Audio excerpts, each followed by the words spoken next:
the companies that are selling products, they will remain responsible for the products that they sell after the point of sale.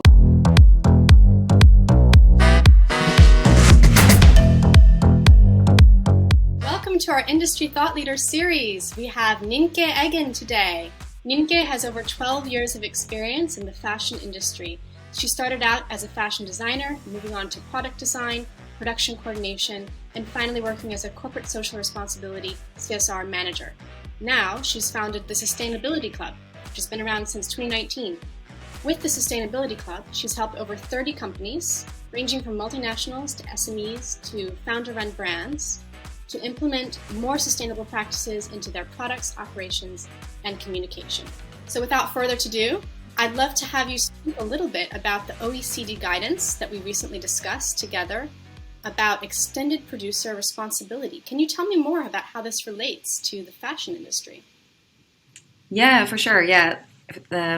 Europe on a whole, and well, actually the whole world, but in this part, or in this case, it's particularly related to Europe. They're really looking at ways to reduce our emissions, reduce our reliance on raw materials, and to reduce waste as well, because it's a global issue, as many people know. Like, we are producing and consuming a little bit too much for our planetary boundaries to handle. So on a legislation level, they're really looking at ways to create guidance and create rules and create ways of dealing with that altogether. And the extended producer responsibility is really one way of governmental bodies to come together and to create a set of rules for all companies to follow to reduce our reliance on new raw materials and also reduce our output of waste. So this is really, it's being drafted, implemented and adopted as we speak. And so in the next few years, you will see more and more about this as a company. And in the Netherlands, for example, it will probably be rolled out somewhere this year. And everything will be like in a phased-in approach. It's really about setting some rules and setting guidance on how to treat our textile waste. So it's actually a little bit larger than just textiles, but I focus, of course, on the fashion industry and on textiles. It's really about implementing take-back systems for textiles, implementing recycling programs, and really shifting away the responsibility for textile recycling from the municipalities to the brands and the producers of the actual products. So it's really a big shift that is gonna happen in the next few years. Sounds incredible. And as you were telling me before, this is basically a kind of a tax or a way to get people who are producing products to put those products back into circular economy or otherwise manage the waste process for their own product. It's actually the manufacturer, right, that has the responsibility? Exactly. Yeah, so it will look different in different countries, probably, but most likely a tax will be a big part of it, that the companies that are selling products, they will remain responsible for the products that they sell after the point of sale. So usually, as a brand or as a company, you sell your products and then the responsibility is transferred to the consumer, right? They have to dispose of it in a way that they see fit. But now they say, actually, no, because you are a brand or a manufacturer, you created this product, you put it onto the market, you should have that responsibility all the way to the end of life of the product. And this is also shifting the responsibility away from not only the municipalities, who are normally in charge of the whole waste streams management, but also shifting that responsibility away from consumers, who are often, less aware of all the things that they need to consider in terms of recycling. But also, if the responsibility goes away from that area and towards the brands, they really know their products best. So they are best equipped to setting up the right kind of systems and the right kind of infrastructures to really recycle that product again. So basically, I'm just trying to understand the take back mechanism that these products go through, so that they don't become waste in every instance, and hopefully would enter back Hmm. into the circular economy. And I think you've really addressed my question very clearly. So it seems like, especially for fashion, the producers or the manufacturers are the best equipped individuals to deal with what the product is, and to deal with how the product can be processed at the end of its lifetime, or at the beginning of a new Yes. lifetime, depending on how we can manage that product's circularity. Yeah, for sure. So And that's how also can where, I'm sorry. no, go ahead, go ahead. I was just going to say that's also where the tax part comes in. So that a tax will be probably part of it, that companies will be taxed for the products that they're actually selling. And that tax will be used to also set up a take back system and a recycling system that is not per se owned or controlled by the municipalities, but that is really going to be a separate body and really will be funded by the brands as well. So I think that's really an interesting part of the whole scheme. That the brands are actually going to be a part of funding the whole take back system and the whole recycling system. Perfect. I'm so happy to hear about this. And how do you see certain technological advances assisting the circular economy in the coming years? Yeah. So a big part will be the actual textile recycling. A lot of innovation is happening there, and a lot of innovation is needed as well, because right now only about 2% of all textile waste that is discarded, only 2% of that is being actually recycled into a high quality new material or new product. The rest of it is either downcycled or landfilled or burned or taking into the to the normal waste streams. So there's a lot of technological advancement needed there to make sure that all the different compositions and all the different types of garments that we have can actually be recycled.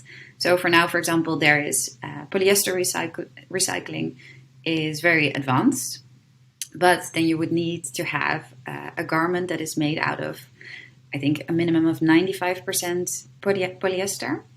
And also, if it's blended with certain materials, it becomes increasingly difficult to recycle it. And well, as you might be aware, like all of our garments are made up of so many different blends in raw materials, but also different components such as zippers, rivets, buttons, lining. Like all these different components make up our clothes. So for that to be able to be recycled, a lot of technological advancement is needed in that area to really make sure that we can, in fact, recycle all the textile products that we are manufacturing.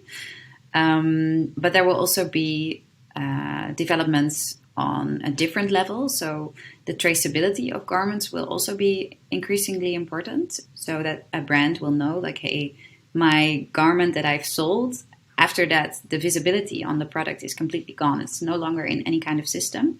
So there need to be advancements there as well to keep track of that product and to know where it is and to know how it can be returned into the proper waste streams, the proper recycling systems, how sorting facilities can recognize certain products.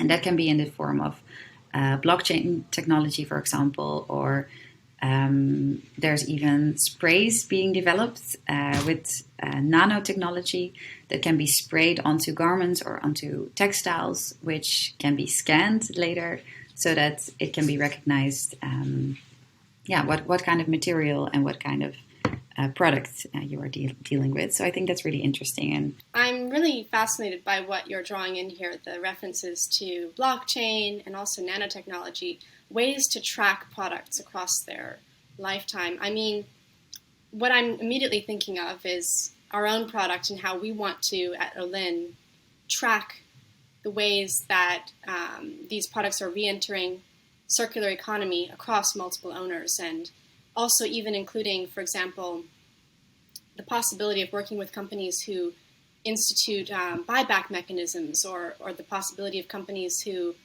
will replace certain parts of the product, and then you know exactly what your model is because you have a digital record of that. These kinds of interventions. Is that what you envision with blockchain, or what are you thinking along the lines of blockchain for that? Yeah, for sure. So what you're mentioning is a really key point, I think, because extending the lifetime of a product will also be a big part, I think, of the circular economy and also about of the extended producer responsibility. So not only facilitating that it can be taken back at the end, but also facilitating the extension of the product lifetime. So repair, for example, will be a really key part of that, I would say. And I think blockchain would also be super helpful because then it can tell you exactly like, okay, this is made out of this. Maybe you can order a component at the manufacturer directly or something like that. It will make all of these things a lot easier because now everything is really not created in a way that we can easily repair products in a really good way. We just have to go to the local tailor and hope that he has a zipper that kind of matches it and things like that. So I think there's a big win over there as well. And blockchain, for example, will, I think play a really big part in that.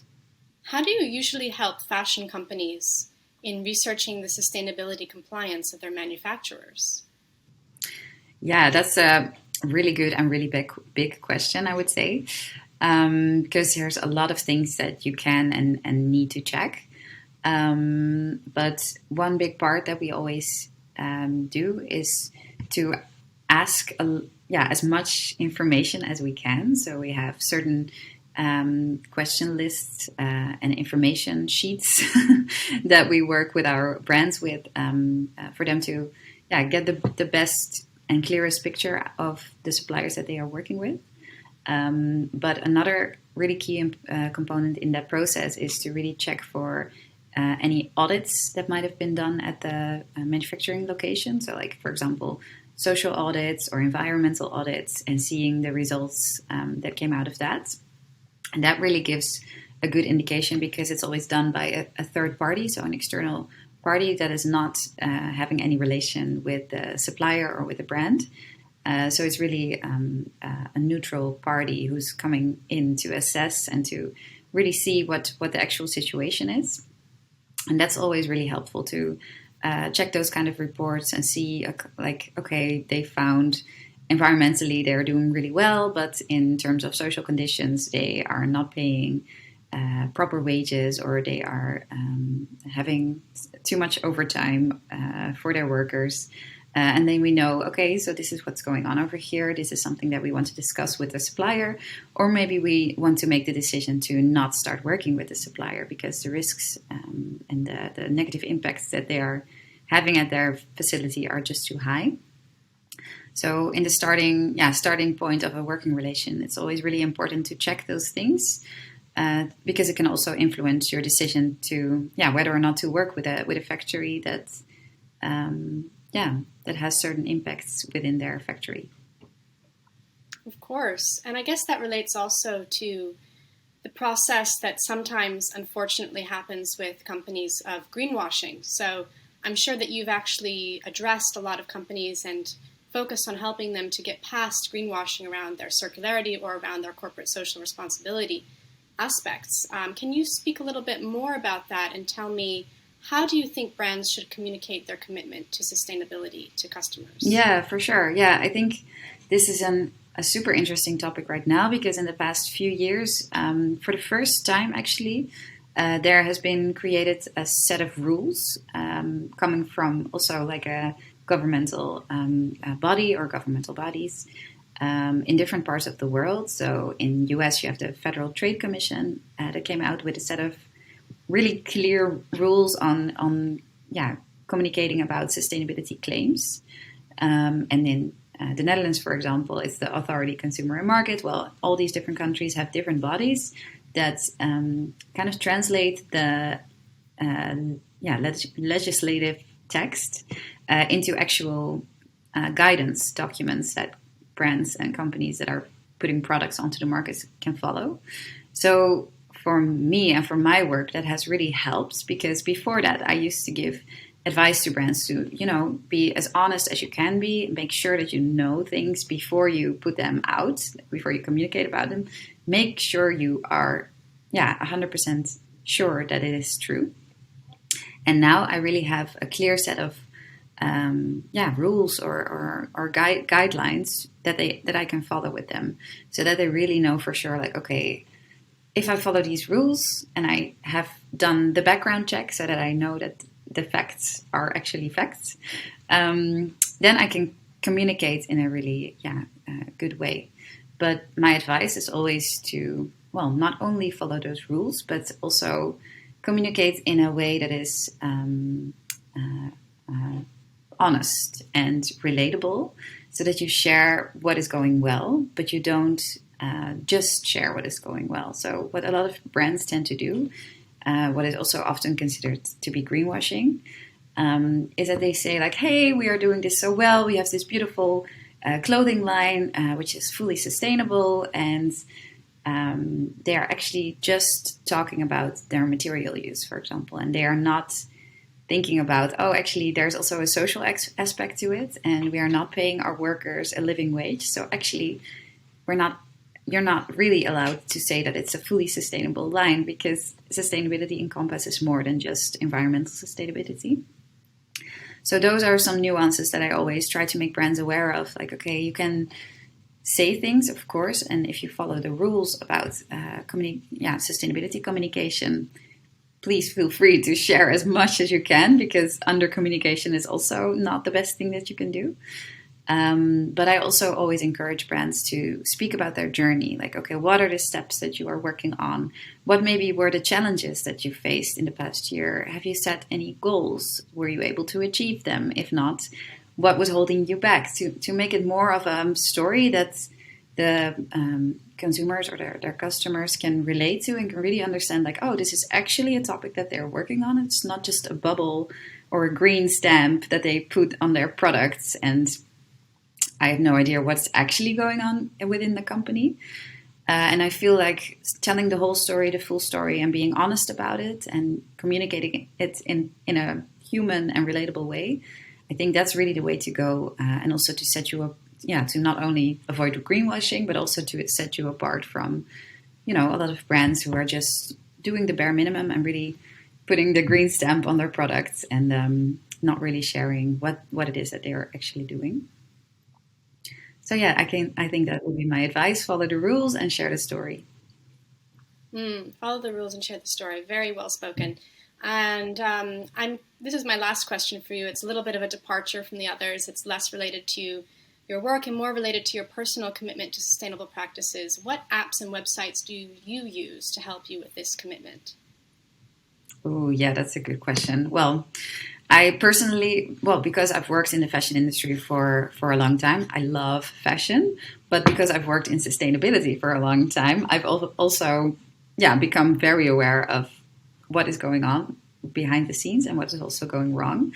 So for a long time, I was actually very hesitant to shop from brands, because a few years ago, what I said, like, there were no communication guidelines. So I didn't really believe what brands were saying, because I know also, what you can say and what kind of work it actually requires to back up what you're saying. So I bought a lot of vintage clothes for a long time. But now, with the increasing transparency and honest communication, I'm really getting back into buying from brands as well. And I think that's also very important, to support the brands that are actually doing it really well. So I think the two biggest things that I use to help me in that is the website. It's called Renew. So they're like a curated platform where a lot of brands that match their sustainability criteria are on. And they also have some services for those brands to, increase transparency or increase communication, etc. So for me, that's a really good tool to use. And there's also Good on You, which is an app which really rates brands. So they also have their own set of, sustainability criteria, and they rate brands from really good to really bad. And for me, whenever I come across a new brand, I always check if it's already on there and if there's already a rating. And that really gives me, already a good first indication. Because, even though I am a sustainability consultant, I don't really want to research all the brands that I want to buy something from. So I'm really happy that there's like platforms like that out there that can help me and do a lot of the work for me already. Brilliant.